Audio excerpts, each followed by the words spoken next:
There are stories about possession, and then there are stories about division. In 2004, during a thunderstorm violent enough to shut down an entire rural county, twin boys were born in a hospital that no longer exists. The storm that night didn't sound natural. It didn't roll across the sky. It sat above the hospital, like it was waiting. At 2:17 a.m., the power failed. Not flickered, failed. Inside the delivery room, two newborn boys entered the world in complete darkness. There was no crying, no startled breath, just the wet sound of movement and silence. The nurse would later say the room felt crowded. She couldn't explain why. There were only 4 people inside, but she kept stepping around something. Lightning flashed through the window. For half a second, the room appeared in harsh blue light.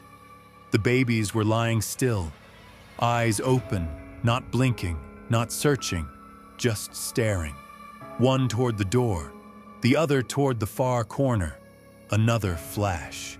The heart monitor trembled, numbers glitching. A thin electronic whine filled the room, and then it happened. The second twin's heart stopped. 66 seconds of flatline. The mother tried to sit up. She swears she saw it then. On the wall behind the bassinets, 3 shadows, 2 small, 1 taller. The taller one did not move with the lightning. It moved a second too late. When the baby inhaled again, sharp, sudden, unnatural, the taller shadow leaned forward and disappeared. The baby turned his head slowly and looked at his brother. Not at his mother, not at the doctors, at him, like recognition. The doctor who delivered them died 3 days later. No skid marks on the road, no mechanical failure. His car simply veered off. The hospital burned 6 months after that. Electrical fire, they said. But no one could explain why only one wing caught flame. The wing where the twins were born. Records vanished, and the town moved on. But the boys didn't. At 4 years old, the twins stopped playing with toys. Instead, they sat cross-legged on the bedroom floor, facing the same corner, whispering. Their mother once pressed her ear against the door. She heard them giggle. Then she heard something else. A third sound, not a child. Lower, slower. When she entered, the room was silent. The boys turned toward her at the exact same time. "He doesn't like when you listen." She asked who. They both looked back at the corner. "You can't see him." At 5, they began scratching a symbol into the walls. A circle, split down the middle. They carved it into peeling wallpaper, over and over, until their fingers bled. Their father repainted the walls twice. The symbol came back, sometimes drawn behind furniture, sometimes inside closets. One night, the mother found the twins standing in front of the mirror, tracing the split line down their own faces. One whispered, "Soon." Their grandmother insisted on blessing them. Candlelight trembled across the living room. The twins knelt quietly, too quietly. When the bowl was lifted above their heads, the water inside began to darken, not instantly, slowly, as if something beneath the surface was spreading outward. The grandmother's hands began to shake. The twins didn't move. They stared up at her, smiling faintly. The bowl slipped, shattered on the floor. That night, the grandmother suffered a stroke. Before losing her voice, she pulled her daughter close and whispered, "There is only one soul." At 12, they began to change. One became silent. He would sit by the window in complete darkness, watching nothing. The other grew violent, breaking mirrors, punching walls, smiling when people cried.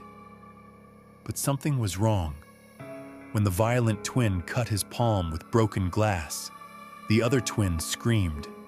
In another room, blood surfaced across his skin in the same place, same depth, same shape. They didn't look at each other. They didn't need to. A priest was called. He sat across from them in silence. The twins stared back, unblinking. After less than an hour, the priest stood. He did not pray. He did not bless the house. He simply said, "This is not two boys." He looked at the parents. It is something that was forced to exist in halves. Then he left. He never returned their calls. On their 17th birthday, the storm returned. The same hour. The same violent wind. At 2:17 a.m., the power failed again. The twins walked into their bedroom together and locked the door. Their parents heard furniture dragging, wood splintering, then something heavy hitting the wall over and over, and then one voice, soft, breathless, "Please." When the door was forced open, the room felt wrong, like the air had been used up, symbols carved into every surface, the split circle, hundreds of them. Twin A lay on the floor, neck twisted unnaturally, eyes open, a faint smile resting on his face. Not fear, relief. Twin B stood in the corner, breathing slowly, lightning flashed. For a brief second, his shadow stretched too far across the wall. Its head tilted, its fingers moved independently, then snapped back into place. He looked at his parents and said quietly, "We're not divided anymore." Then he collapsed. At the funeral, the sky remained gray. The coffin was closed. Twin B stood over it. Still. He leaned forward, whispered something no one could hear. A woman standing behind him later said, "For just a second." There were two shadows behind the boy. Then they merged and became one. Some people believe possession is something that enters you, but sometimes it's something that was always whole, forced to live in pieces. And when those pieces finally reunite, there's nothing left inside the body except space, fade to black.